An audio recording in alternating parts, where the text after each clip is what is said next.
باللہ من الشیطان الرجیم۔ قرآن پاک کا جب آغاز کیا جائے تو حکم ہے کہ اللہ کی پناہ طلب کی جائے شیطان مردود سے۔ قرآن پاک میں آتا ہے فَإِذَا قَرَأْتَ الْقُرْآنَ فَاسْتَعِذْ بِاللَّهِ مِنَ الشَّيْطَانِ الرَّجِيمِ، سورۃ النحل آیت نمبر 98، کہ جب تم قرآن کی تلاوت کرو تو شیطان مردود سے اللہ کی پناہ مانگو۔ تو قرآن پاک کے پڑھنے کے آداب میں سے پہلا ادب کیا ہے کہ شروع میں کیا کیا جائے؟ شیطان مردود سے پناہ مانگی جائے اور اللہ تعالی کی پناہ میں اپنے آپ کو دیا جائے۔ کیوں؟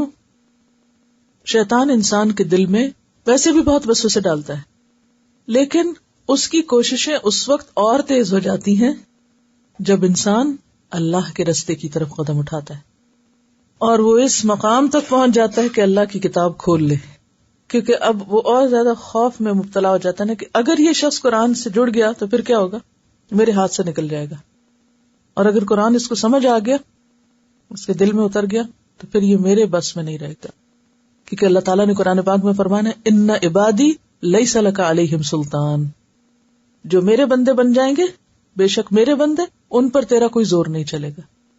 تو وہ پورا زور لگاتا ہے کہ انسان قرآن پڑھ کر بھی بھٹکے یا قرآن پڑھتے سمجھتے ہوئے بھی ادھر ادھر ہو جائے۔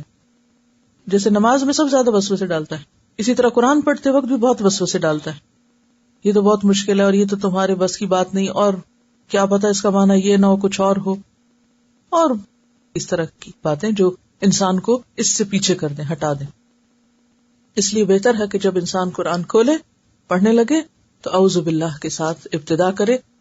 لہذا آپ اعوذ باللہ من الشیطان الرجیم بھی پڑھ سکتے ہیں، اعوذ باللہ السمیع العلیم من الشیطان الرجیم بھی پڑھ سکتے ہیں، یعنی کسی بھی طرح اللہ تعالیٰ کی پناہ میں آئیں۔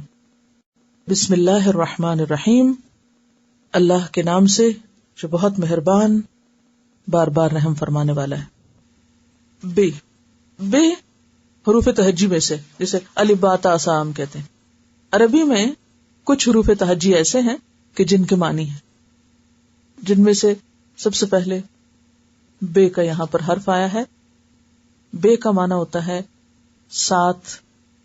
اسم مشہور لفظ ہے، اردو میں بھی اسم نام کے لیے استعمال ہوتا ہے جس سے کسی چیز کی ذات معلوم کی جا سکے۔ نام کیا ہوتا ہے؟ جس سے کسی چیز کی ذات کا پتہ چلے، یعنی اس کی نیچر کا پتہ چلے ہمیں کہ یہ کیا چیز ہے۔ مثلا اس میں اس پر جو بھی آپ کے سامنے چیزیں رکھی ہوئی ہیں، ان سب کا کوئی نہ کوئی نام ہے، ٹھیک ہے نا؟ کاغذ، قلم، کتاب، گلاس، تو یہ کتاب کیا ہے؟ نام ہے کس کا؟ اس چیز کا۔ اور اس ورڈ کے ذہن میں آتے ہی ہمارے سامنے ایک خاص چیز کی پکچر بن جاتی ہے۔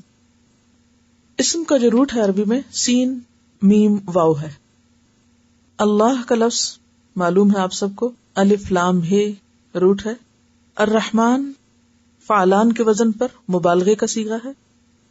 کچھ باتیں شاید آپ کو مشکل لگیں تو لکھ چھوڑیے، نہ بھی سمجھ آئیں، آنے لگے گی سمجھ۔ رحمان کا روٹ رے ہے میم ہے، رحم سے ہے۔ لطف اور کرم کا معنی اس میں پایا جاتا ہے، اور رحمان میں بہت زیادہ مبالغہ ہے، بہت زیادہ رحم کرنے والا۔ الرحیم کا لفظ بھی اسی روٹ سے ہے، اس کا بھی روٹ رے ہے میم ہے، بہت زیادہ رحم فرمانے والا۔ انسان جب بھی کوئی کام شروع کرتا ہے، کوئی نیا کام، کوئی اہم کام، کوئی قابل ذکر کام، تو عموماً وہ کسی کے بھروسے پہ کرتا ہے، ایسا ہی ہے نا؟ کس کس کا بھروسہ لیتا ہے؟ کبھی اپنی طاقت، میں کر سکتی ہوں، کبھی اپنی ذہنی طاقت، کبھی قابلیت، کبھی صحت، کبھی اپنی عقل اور علم اور سمجھداری، اور انسان سمجھتا ہے کہ یہ تو میرا کمال ہے، میں کرنے والا ہوں، میں کر سکتا ہوں۔ یا پھر اپنے سے باہر کچھ اور چیزوں کا بھروسہ لیتا ہے، بچے کام آئیں گے، یا یہ میرا مال کام آئے گا، یا فلاں میرے دوست میرا ساتھ دیں گے، یا فلاں انسان میری مدد کرے گا۔ ایسے ہی ہوتا ہے نا، کوئی اہم کام آپ کرنے لگے تو کیا خیال آتا ہے میرے پاس پیسے، میں کر سکتا ہوں، ہے مجھے اتنی سمجھ، میں خود یہ سیکھ سکتا ہوں۔ تو یہ بالکل ایک قدرتی سی بات ہے کہ انسان جب بھی کوئی اہم کام، مثلاً آپ اگر آج کل کے حساب سے دیکھیں تو آپ کی زندگی میں اہم کام کیا ہوا ہے؟ قرآن کا آغاز آپ کر رہے ہیں آج، یا اس کورس کا آغاز کیا آپ نے، تو آپ کے دل میں کیا خیال آیا؟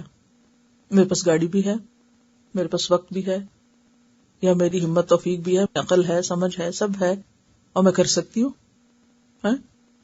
قدرتی تو شیطان ایسی باتیں ذہن میں ڈالتا ہے، اور عام رجحان بھی یہی ہوتا ہے کہ جب ہم کسی اہم کام کے کرنے کا سوچتے ہیں تو ہم سوچتے ہیں آتا ہے مجھے، میں کر سکتا ہوں. کبھی اپنے علم پہ بھروسہ، کبھی اپنی طاقت پہ بھروسہ، کبھی کسی بھی خارجی امر پہ بھروسہ، کبھی اسباب پہ بھروسہ. ٹھیک ہے، انسان کو اللہ تعالیٰ نے حکم دیا کہ وہ اسباب کو استعمال کرے، لیکن اسباب پر بھروسہ نہیں. تو کیا کرے؟ بسم اللہ الرحمن الرحیم. اللہ میرے میں طاقت نہیں، تیرے بھروسے پہ کام کرنے جا رہی ہوں، تو کرائے گا، کیونکہ ہر چیز پر تیری رحمت چھائی ہوئی ہے. میں تیری رحمت کی وجہ سے اس قابل ہوں گی کہ میں یہ کر سکوں، پڑھ سکوں یا پڑھا سکوں یا آ سکوں یا اس پر عمل کر سکوں. تو مومن کا طرز عمل کیا ہوتا ہے؟ کافر ہے تو شمشیر پہ کرتا ہے بھروسہ. وہ ایک عام شعر آپ نے پڑھا ہوگا نا کہ وہ اسباب پہ بھروسہ کرتے ہیں. ان میں اور آپ میں فرق کیا ہے؟ مومن اسباب اختیار کرتا ہے، بھروسہ نہیں کرتا. یہ ایک اندر ایک ایسا فرق آ جاتا ہے ایمان لانے کے بعد اور اللہ کے دین کی طرف آنے کے بعد کہ انسان حقیقی عاجزی اختیار کرتا ہے، ہر کمال اللہ کے لیے، ہر تعریف اللہ کے لیے، اور اپنی صرف کوشش. تو سب سے بہتر آغاز کسی بھی کام کے لیے کیا ہو سکتا ہے کہ انسان وہ کام کس طرح شروع کرے؟ اللہ کے بھروسے پر شروع کرے. تو ہمیں حکم کیا دیا گیا کہ ہم کیا کریں؟ اپنے کاموں کو کس سے شروع کریں؟ بسم اللہ سے. جیسے وضو کرتے وقت، کھانا کھاتے وقت، گھر میں داخل ہوتے وقت، گاڑی میں بیٹھتے وقت. تو جتنے بھی اہم کام ہیں ان کے شروع میں آپ کو کیا کرنا ہے؟ بسم اللہ پڑھنا ہے. اور اہم ترین کاموں میں سے اہم قرآن پڑھنا. اس لیے قرآن کے آغاز میں بھی آپ کیا کرتے ہیں؟ بسم اللہ الرحمن الرحیم پڑھتے ہیں. سورت الفاتحہ، سورت کہتے ہیں کسی چیز کے ٹکڑے اور حصے کو. سین واو رے اس کا روٹ ہے. الفاتحہ کا روٹ ہے فے تے ہے، فتح سے. فتح کا معنی ہوتا ہے کسی چیز کی بندش کو دور کرنا، کھولنا، یعنی قرآن کھلتا ہے، اس سے قرآن کی ابتدا ہوتی ہے. اس سورت کے اور بھی کئی نام ہیں، جیسے ام الکتاب، ام القرآن، سورت الحمد، الشفا، الکنز. سورت الفاتحہ قرآن پاک کی سب سے پہلی سورت ہے، اور اس سورت کی فضیلت میں کچھ احادیث بھی وارد ہوئی ہیں. حضرت عبداللہ بن عباس فرماتے ہیں کہ ایک دن جبریل علیہ السلام رسول اللہ صلی اللہ علیہ وسلم کے پاس بیٹھے ہوئے تھے، کیونکہ یہ آپ کو معلوم ہے نا کہ جب وہ وحی لاتے تھے تو آپ کے پاس بیٹھتے تھے، کہ انہوں نے اپنے اوپر ایک زوردار آواز سنی. انہوں نے اپنا سر اٹھایا، پھر فرمایا یہ آسمان کا ایک دروازہ ہے جو آج سے پہلے کبھی نہیں کھلا. پھر فرمایا یہ ایک فرشتہ ہے جو آج سے پہلے زمین پر کبھی نہیں اترا. پھر اس فرشتے نے آپ صلی اللہ علیہ وسلم کو سلام کیا اور 2 نوروں کی خوشخبری دی اور کہا یہ 2 نور آپ ہی کو دیے جا رہے ہیں، آپ سے پہلے کسی نبی کو نہیں دیے گئے. ایک سورت الفاتحہ اور دوسرا سورت البقرہ کی آخری 2 آیات.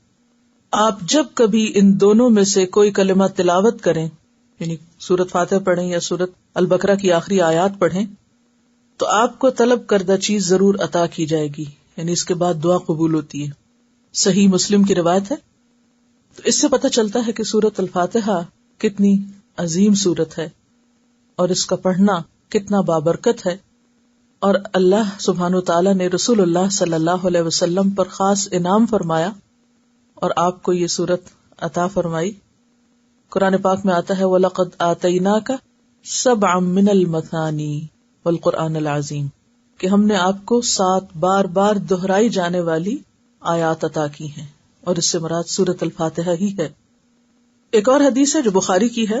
ایک صحابی سے آپ نے فرمایا میں تجھے قرآن کی ایک ایسی سورت بتلاؤں گا جو قرآن کی سب سورتوں سے بڑھ کر ہے، اور وہ ہے الحمدللہ رب العالمین، اور یہی ہے وہ 7 آیات جو بار بار دہرائی جاتی ہیں، اور قرآن عظیم جو مجھے دیا گیا. حضرت ابو ہریرہ رضی اللہ عنہ فرماتے ہیں کہ آپ صلی اللہ علیہ وسلم نے فرمایا سورۃ الحمد ہی ام القرآن ام الکتاب اور دہرائی ہوئی 7 آیات ہیں. یہ ترمذی کی روایت ہے. کیا ام القرآن، ام کا کیا معنی ہوتا ہے؟ ماں، اور ماں سے مراد یہاں کیا ہے؟ یعنی اصل، بنیاد. ام الکتاب اور دہرائی ہوئی 7 آیات. اس سورت کا نام الشفا بھی ہے اور الرقیہ بھی ہے، یعنی اس کے ذریعے دم بھی کیا جاتا ہے، شفا بھی حاصل ہوتی. اور ویسے تو قرآن سارے کا سارا ہی شفا ہے. سورت الفاتحہ ترتیب نزولی کے اعتبار سے 5ویں نمبر پر آتی ہے، اور یوں یہ نبوت کے ابتدائی دور میں نازل ہوئی، اور یہ پہلی سورت ہے جو پوری کی پوری ایک ہی بار اتری. باقی صورتیں تو کس طرح ہوتی ہیں کہ کوئی حصہ ایک دفعہ اترا، پھر کچھ بعد میں اترا، پھر ان کو اکٹھا کیا گیا، لیکن یہ پوری 7 آیات اکٹھی اتری.